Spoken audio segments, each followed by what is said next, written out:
right, and we are live.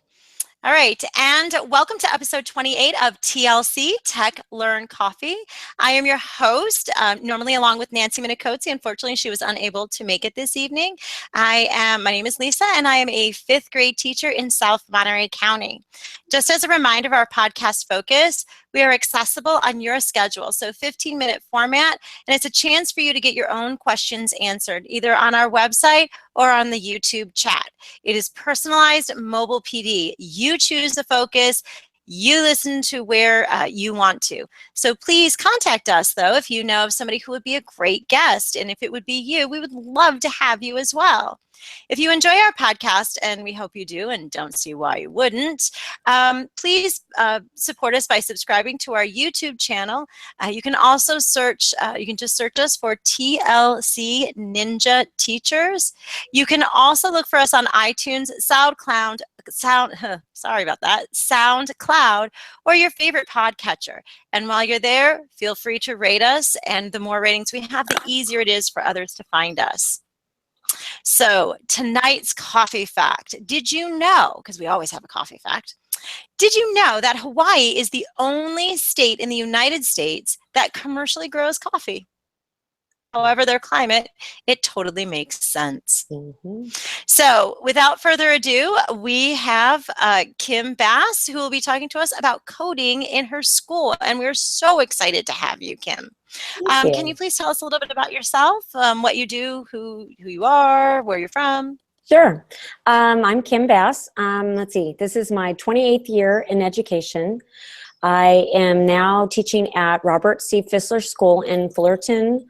I'm in the Fullerton School District. We're a K-8 school and K-8 district as well. And let's see, Fissler opened, I think it's 12 years ago. We have a one-to-one laptop program, 3rd through 8th grade. And our 1st and 2nd graders are one-to-one with iPads. And I've been with Fissler since we started. So I've taught 1st grade, 2nd grade, 3rd grade, 4th grade. Yeah. So I've been busy. That's awesome. I love all the technology that you have and how much support you guys have in your school and in your district. Yeah, we're very fortunate. So coding is really popular right now and everybody wants to code. How are you making it meaningful in your school? One of the things that we're trying to do is be very specific. We've had a lot of staff meetings, and specifically our K2 staff has really talked about wanting to be able to explore and spend more time exploring, looking at sequencing and patterns and things like that that are specific to coding. And we have different things that are set up specifically that kinder have, that 1st grade have, that 2nd grade has. But the real hardcore coding starts in 3rd grade and builds up by grade to 8th grade. Our school, this year we've adopted like a 3-phase type of coding where we have literally coding instruction in the classroom, then we have an application piece, and then a showcase piece. So, and the showcase is different for each grade level. We've kind of targeted something specific for each grade. Kind of either something that we already started at that grade level and we're just kind of building on what we've already started, or we just kind of started something new. So everyone has a specific focus for that grade level. Wow, that sounds fantastic. I would love to see their exhibitions. That would be neat. So what tools have been most useful for the students and teachers? Well, we've got a lot of toys at our school. We've kind of been building up on, we've been writing a lot of grants. I think they first started 3 years ago, 4 years ago. We've got the little bee bots, the little bees that you can actually program directly into the device. And those our kindergartners have. Our 1st graders use like Ozobots, the little Ozobots that you can draw, and that's kind of like 1st grade kind of niche. And the 2nd graders have the dash and dots. So those kind of devices kind of got us started. And then 3rd grade, we wrote grants for drones, and we wrote grants for Probots, which is kind of like the advanced version of the Bebot. They look like a car. They're really kind of cool, sports car looking. Oh, And then from there, we kind of, we have EV3s in third grade. Fourth grade has like circuitry with little bits. We have a lot of gadgets and gizmos. Fifth grade is working on on artificial intelligence and kind of creating their own database for their own like Alexa for fifth grade that has their own content on it. It's pretty amazing. And then sixth grade has, yeah, sixth grade is working on like cyber safety. So all of their lessons and their coding has to do with like hacking and how to prevent hacking. So they kind of divide up the class, and half of them are working on websites and how to protect the websites while the other ones are trying to hack in, and vice versa. The coding that requires that. And I don't teach sixth grade, so I don't know that coding at any level right now. And then seventh and eighth grade does a lot of app development, and let's see, they're starting, they use a different robot that, and I can't think of it right now to check my notes, but that's a lot more sophisticated that they do the robotics with in seventh and eighth grade. So we have a lot of tools. wow, that sounds like a really great progression where they start off Yes. easy with the B-bots and then they go all the way up to coding and hacking, and wow, Yeah. how Yeah. Pretty amazing is amazing. that? Pretty amazing. Yeah. Very, we've worked really hard on developing the progression this year. That's been our main goal, and creating lessons for each grade level for that as well. So that's been Oh, pretty wow, interesting. that is so useful. I may have to pick your brain later. I'd love Um, it anytime. That's awesome. So, how did you introduce coding to the staff? Because I'm sure your staff in your district is much like everybody else's, where you have some of us tech nerds who are all into it, and like, yes, let's try something. And then you have the other ones who are like, so Yeah. how did you Yeah. get, the coding, how did you introduce it to the whole staff so that they were all on board? Okay, so I think majority of us got started with like the code.org hour of code challenge when that first began. And most of us, that's how we stuck our toe in the water of coding. I don't think any of us really experienced it except for maybe our tech teacher in seventh, eighth grade. He probably had done more coding with his EV3s and things like that. So the rest of us kind of started with code.org, which was letting the kids explore and experience, and we didn't have to be responsible for the teaching of the coding. It was embedded already in the program, which was much less non-threatening for a lot of the teachers that were not or are not experienced with coding or programming at all. Our district offers some Scratch training, so brought in a programmer at our district so we could sign up for having some lessons specifically with Scratch. A lot of us have done just playing around and learning on Scratch on our own. So I know that's how the block coding kind of got started, was through a lot of code.org and Scratch, and even Khan Academy. And then we kind of let the kids kind of guide us from there as far as what they wanted.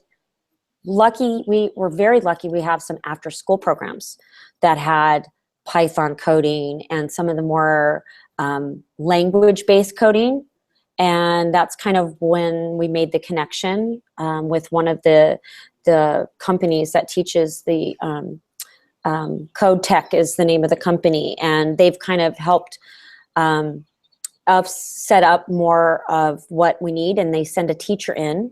We actually, this is our first year having a coding teacher come in, third through sixth grade, to help teach the actual code. And it's a 3-year program. So they're teaching it this year. Next year we co-teach. So I'm just going to be responsible. The teacher's going to be responsible for learning it and doing part of the lessons. And then the third year, it's going to be in my hands. So they're really trying to support us in learning the coding along with the students. They're offering us summer programs this summer to help us train, to help build. And that's kind of where we're kind of jumping in. We've agreed to help and do the training so we can learn along with the students. And we've always been kind of open to the professional development, but we know the kids are really wanting this and the community really wants this. So in order for us to best support our students, we kind of need to learn a little bit more about it ourselves. So we're really taking advantage of the training and trying to get on board with what we need to know on our end. So we've been very fortunate with the support from our admin and from our district with that. That sounds fantastic. And the kids get to see you learning and failing and Oh, succeeding and failing often, yes. and then they end up, that is so they get fantastic. to be the expert when they catch on faster than we do.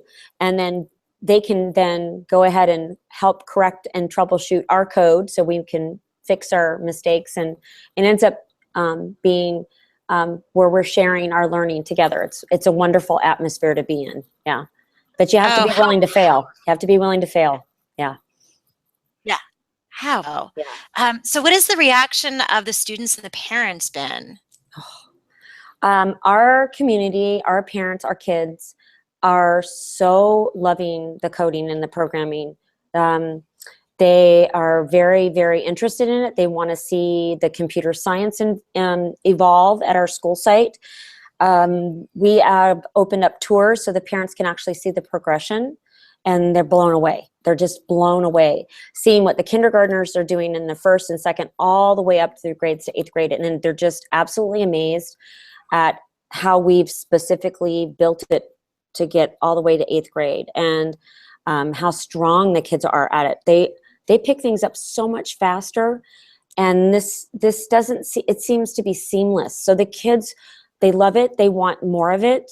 One day a week to them is, not enough. So they would like to see us do it more often. So, and for a lot of the teachers, it's trying to integrate it into your day and what you can build with it that you're already doing with math, or you're already doing with science or social studies. And so that's kind of where we're trying to add the curriculum. So the teachers aren't feeling they're giving up the actual minutes we're losing 50 minutes to coding when we should be teaching reading, when in fact there's a lot of things that connect together curriculum wise. And so that's where we're working right now, is creating those lessons to help build that curriculum and show and be able to prove what standards we're covering and still teaching coding at the same time. So it's pretty impressive. So it's not quite done, but we're amazing. getting there. Yeah. Absolutely impressive. Yes. Yeah. So you've talked about like the progressions through the grades, and that sounds like that has been like a building sort of process. You didn't kind of start off with that. So no. From one year to the next, what advice would you have for somebody who is looking to create something like this and go with the progression that you've gone with? That's a really good question. A lot of times sometimes it's what you have available in front of you. What devices do you have? What are you using? Are you doing web-based? Are you doing app? And what kind of community support you have? It's amazing.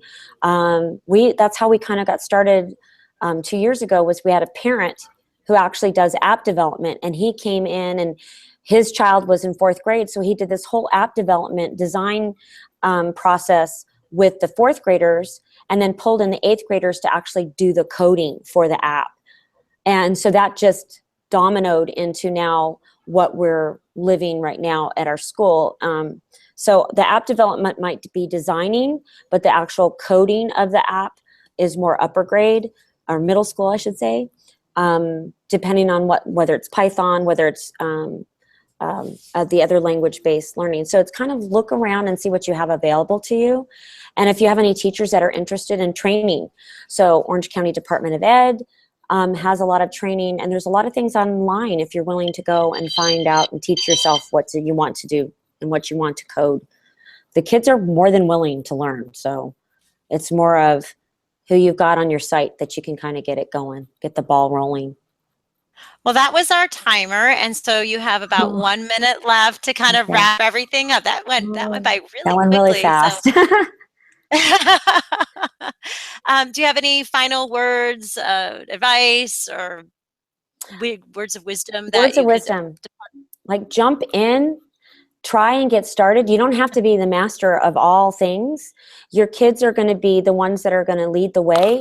Let them teach you, and you don't have to be the expert. I think failing in front of your students is probably the most powerful way for them to learn and for them to see how taking risks and how exciting learning is. And that's kind of, I think, what coding and programming allows everyone, is to take the risk and learn and fail and keep learning after you fail. So good luck.